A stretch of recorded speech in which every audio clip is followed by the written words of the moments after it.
Welcome back, ladies and gentlemen, to George Croft's American Music Show. Today, we are diving into the life and career of Jimmie Rodgers, but we're also going to touch on the Bristol sessions and what is known as the Big Bang of country music, so stick around.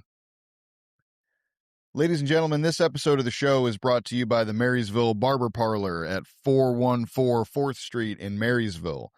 I am an absolute snob when it comes to my barbershop experience. I like to walk in. I like there to be cool stuff on the walls, cool vibes, good conversation, usually a free beer in the fridge, and they don't charge you an arm and a leg, and they do a killer job. So it is my kind of spot. I love hanging out in there. And for a limited time, if you walk into the Marysville Barber Parlor and tell them that George Croft's Music Show sent you, you will get $10 off your first haircut. So go get yourself $10 off a killer haircut with our friends down at the Marysville Barber Parlor. Thanks for watching the show.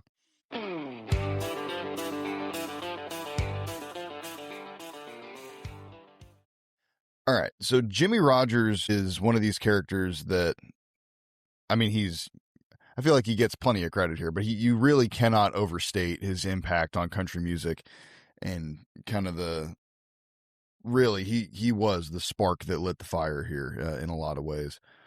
And so he's born in 1897.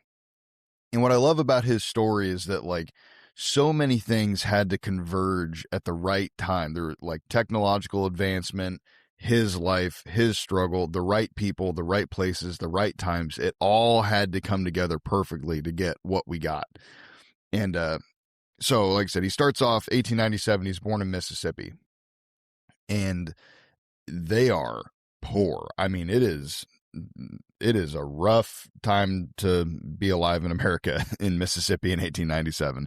It's all, everybody's sharecropping or working for the railroad. Like, nobody's got extra money laying around. It is a rough time, but common. So he grows up kind of in the woods of Mississippi here, but in 1903, when he was 6 years old, his mom dies of tuberculosis, which is some dark foreshadowing here because he would get tuberculosis later.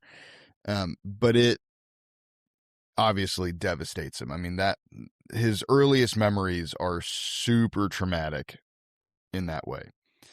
And his dad does remarry, I think in 1904. And Jimmie and his stepmom do not mesh well. So, like, immediately he's feeling like he loses his mom, and then he's off, being kind of rebellious and kind of putting some distance between his dad and him and his dad's new wife. And he kind of, like I said, he kind of turns away here and kind of turns inward. He starts playing guitar. He starts kind of focusing on music. Culturally at the time, very common. This is like the hillbilly music beginnings here, where it's like super common to have like parties over at the house. Everybody's playing instruments. Everybody's singing. It's all just traditional, folk hill music here. And there's a lot of cool history about the music itself and where it came from here, because this is where you have kind of the Scots-Irish influence here in this part of the world. And kind of that tradition of hanging out and drinking and playing music and, just doing the family hoedown thing. At the same time, the blues is having its spark moment, where the kind of post-Civil War era, and we've talked about this before too. We talked a little bit about this in the Little Richard episode, but the Chitlin circuit and all that, where it's like the black community is coalescing around the blues and kind of getting their own kind of cultural shift going. That's happening at the same time, and Jimmie Rodgers is aware of it. Like, that's part of his musical influence too, is the blues. And that sort of if you listen to old blues and you listen to Jimmie Rodgers, the parallels are immediately obvious. Like the way he ends up writing songs and the way he structures stuff, like repeating certain lines. It's basically blues music, and it just sang with a Mississippi accent from a white guy. But anyway, so he starts to develop that foundation here in the early 1900s, and but he from a very young age, starts picking up work. So he starts working for the railroad. His dad was a railroad worker also. And I think at 13, he takes his first actual railroad job as a water boy. And but at the same time, he's still performing, and he's like I think he wins a talent contest here in 1910, I think. And there's a weird blip here in the story where, like, at one point when he's 13 years old, after he wins this talent contest, he like joins a traveling like tent band, and he like runs away from home for a second. And but his dad like tracks him down and brings him back. And but anyway, so around that time, 1911-ish, he's working again as a railroad brakeman, and he's doing every other job he can get his hands on. Like I said, this is poverty here, so he's doing everything he can. But for the most part, he's a railroad brakeman here, and he starts to develop his like yodeling style through here also, and that gets him through, you know, his teenage years here. And in the 1920, I think 1921, he gets married to a woman named Carrie Stone, and they have a couple of daughters. And but this is also where he starts to show some symptoms here. His lungs start acting up, and he's not having a good time. So now he's got a family, and they're still struggling super hard. And now he's got what he would come to find out is tuberculosis, which is the same thing that killed his mom, 15 years before. Maybe not even 15 years before, because I think he's diagnosed in 1924. And let's see, what year did his mom die? His mom died in 19... Okay, so almost 20 years before. But anyway, so he's got tuberculosis now, which puts a damper on his ability to continue his railroad work. And so he starts leaning more into the entertainment side of things, and he starts, playing for medicine shows and doing that kind of thing. Just whatever he can to make some money here.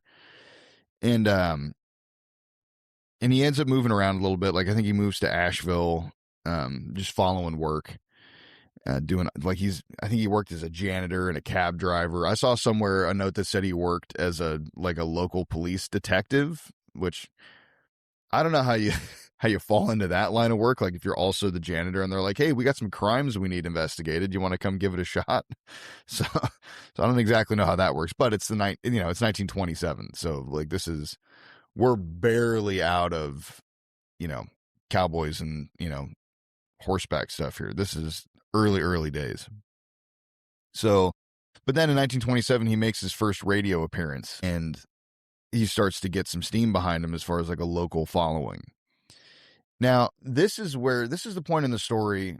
Like I said, he knows he's going to die young. He knows he has tuberculosis. His lungs aren't working good, and he's struggling to provide for his young family. And he hears about a recording session going on in Bristol.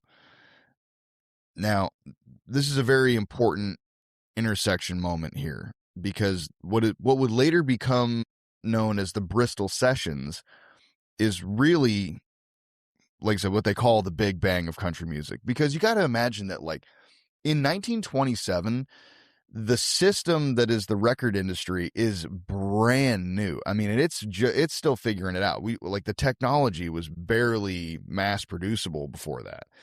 And the first recordings that we got mass produced, it's all classical type of stuff, maybe some jazz in there, maybe. And but it's very clean cut, mostly classical and like opera stuff that is, appeals to a large audience and kind of the upper crust of society. But like I said, as the technology has developed here and records are easier to produce, and now they're trying to look for more markets, this is where you get a guy named Ralph Peer. Now, Ralph Peer had grown up kind of around the record industry at the time, and to call it the record industry is not what it was. It was like just the recording industry. And I think his dad actually worked recording like operas and things like that. And so he gets a job. I can't remember the name of the company he first started with, but he ends up taking a job with the Victor Talking Machine Company, which would later become RCA Victor. So this is like the very early, I mean, it's called the talking machine. Like that gives you an idea of like the level of technology we're dealing with here. This is like the old school, just like horn on, on the needle that plays the record. And he was aware of like a couple of other recording sessions with some, other artists had happened, and the market was made like the industry was made aware that there was a market for hillbilly music and blues. So like instead of just selling records to the upper crust, they realized that poor people would scrape together money to hear their music come out of their machine. And the price of the machine started to come down too. Like as mass production, got ramped up here, people were able to afford record players to put in their homes. And like I saw a couple interviews where people were talking about like we scraped together enough money for a down payment on a Victrola, thing. And it's like, okay, it was enough that people were financing these machines so that they could listen to music. And this is a real, like I said, a big bang moment here, because before that, you got to imagine that like listening to pre-recorded music was something reserved for the upper crust of society. Nobody had the means to just throw a record on and listen to their favorite song over and over again. If you wanted to hear music, you either learned how to play it or you went and watched somebody that knew already. So everybody's experience has just been live music up to now. And if you heard a song you liked, you had to go find that guy again and hope he played the song you liked. Like that was, so you might hear a song once, love it, and never hear it again out loud unless you learned how to do it yourself or followed the person that you heard do it. And so when suddenly this technology comes out, they're like, no, we can just listen back to music and then learn to play it by listening back to it constantly. It really was this, like, I would imagine it's the same moment in that industry that we're going through now with AI. This whole what it's a force multiplier, scary, easily distributed, just industry changing, market moving. Nobody knows where the ball is going to land. That's probably what this felt like, because like I said, it was just an unheard of shift. And like I said, the market that develops here is going to get its first wave of people that try to capitalize on it. And Ralph Peer was one of the first to do it right. And the model that he comes up with when he comes to the Victor Talking Machine Company, he's one of the first guys where he signs on for almost no money. But he makes the agreement that I get a percentage of royalties for every song that I record and produce and put out. So, and then he also, so his income streams where he was the producer, because he was like recording and, kind of arranging stuff. And then he had royalties from like the publishing end, and he started taking on acts as a manager. So he was getting income from the touring side of things. And that model is what persists today. Like that's because it worked so well. That is, I mean, obviously it's evolved a bit, but largely that's the example that people run with. Anyway, so Ralph Peer finds himself on the doorstep of this new technology, and kind of through word of mouth and like I said, once he realized that there's a market for hillbilly music and blues, kind of through word of mouth, he decides, okay, Bristol, Tennessee, which I guess Bristol sits on the state line between Tennessee and Virginia. So it's actually like in both. But anyway, it was like this nice central location in an area where he knew that there was a lot of that kind of music around. So I think he just puts up flyers, and he rents out the third floor of, I think was a hat factory. And so he sets up like a little remote recording studio in this abandoned factory, flat. And people start coming from all over the place to record, because he was, saying he was going to pay people for however many songs that they ended up doing. And a lot of, like, there were a bunch of, I think he was there for 2 weeks, I think. And he recorded a ton of songs here. But the two groups or the two performers that really stuck around was Jimmie Rodgers, who had heard about the Bristol sessions and made his way there. That's why he did that. He, heard through word of mouth, or his friend saw a flyer. I'm not exactly sure how he knew that Ralph Peer was in Bristol, but Jimmie Rodgers makes his way there. And so does the Carter family.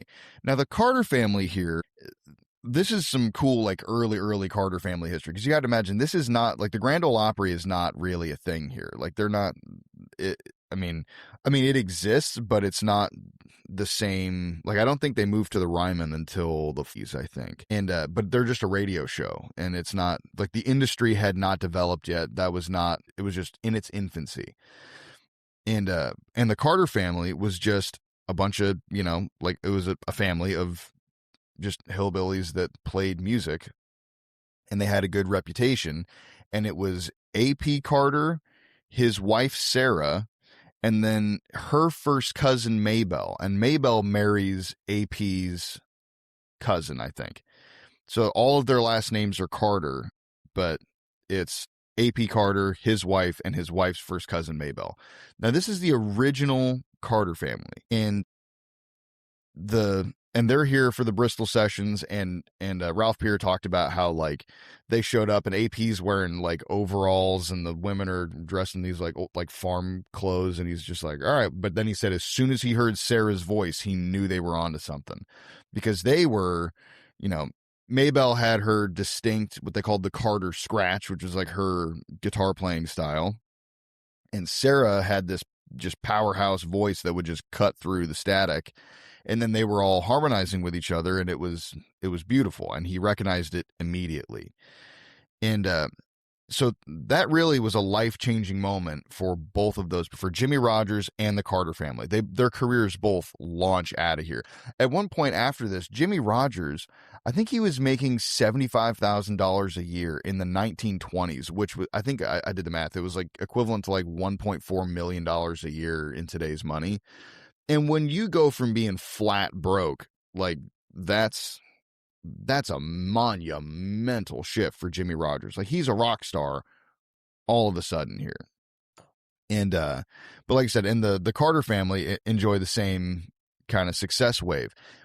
So kind of we might do a separate Carter family episode here at some point, because it's easy to get turned around and confused, because those first three, so AP and Sarah start performing, and they bring their daughters in, and so does Maybelle, and they're kind of like, they were kind of the Carter children, and then it was the Carter family was a separate act. But then AP and Sarah get divorced, and the band kind of breaks up. But Maybelle is the one who takes her daughters and continues on, and they end up on the Opry together. And that's where you get, like, June Carter is one of Maybelle's daughters. And I think it's June, Anita, and the third one is just escaping me here because my brain doesn't work good. But anyway, that's the start.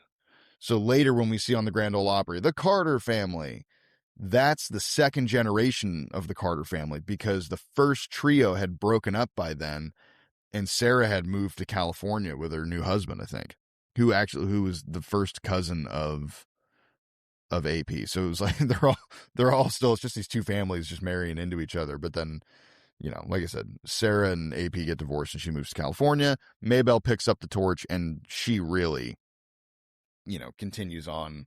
They do some collaborations later, like Sarah and Maybelle reunite for like a little collaborative thing at some point.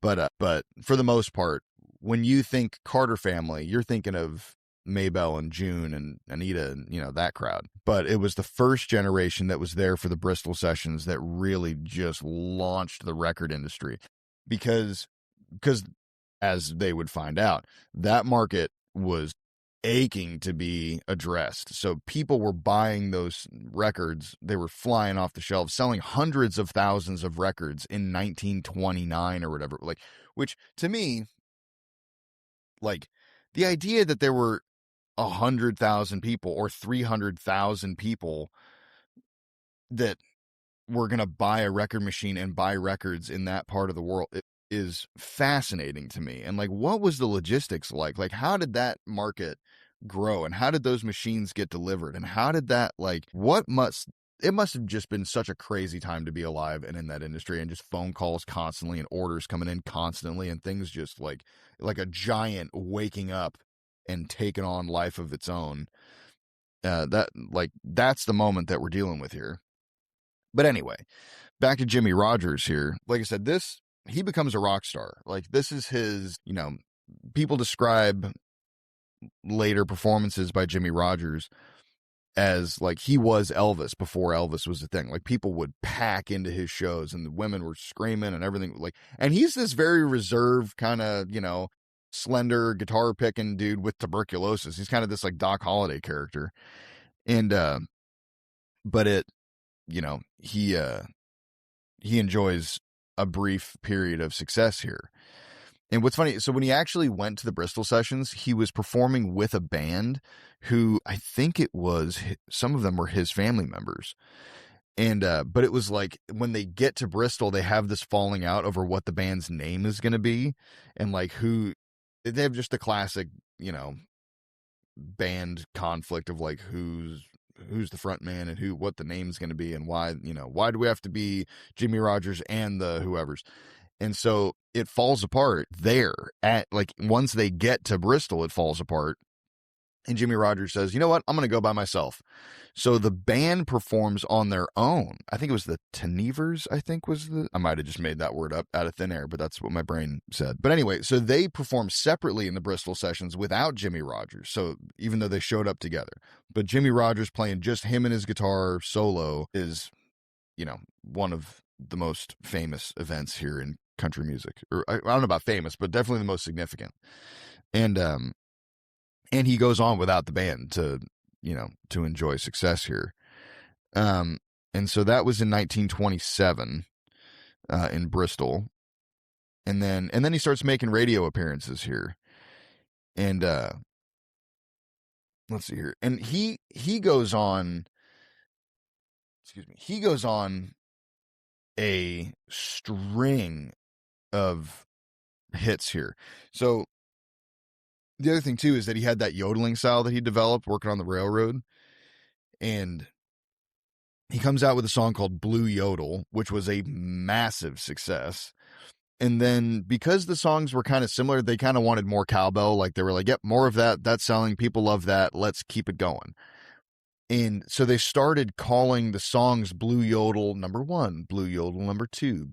Like, and I think it gets up to like, I don't know what the last one is. It's like 12 or 13 or something, I think. I could be wrong about that. But that was a marketing decision made by Ralph Peer and Jimmie Rodgers, because they decided like they didn't want to confuse people. They didn't want people to think like you walk into the record store, you have to spend your money to get something to go home and play on your machine that you just financed. Like, you want to know what you're getting into. Well, you know what Blue Yodel #1 sounded like. You like that one? Oh, here's another one in that vein. So yeah, we'll take Blue Yodel #2 and Blue Yodel #3, and that's, it was kind of, it was more of an advertising thing, because people were after the style. They weren't necessarily after the subject of the song. So the songs could be about a bunch of different things, but it was in that style. And it worked. I mean, in the next few years here, Jimmie Rodgers, I think he did 110 songs or something. And like I said, he's making ungodly amounts of money for the time. I mean, he's doing like I said, the numbers are staggering to me, because you don't think of the population of the United States being that high back then. And the fact that large of a percentage of that population had,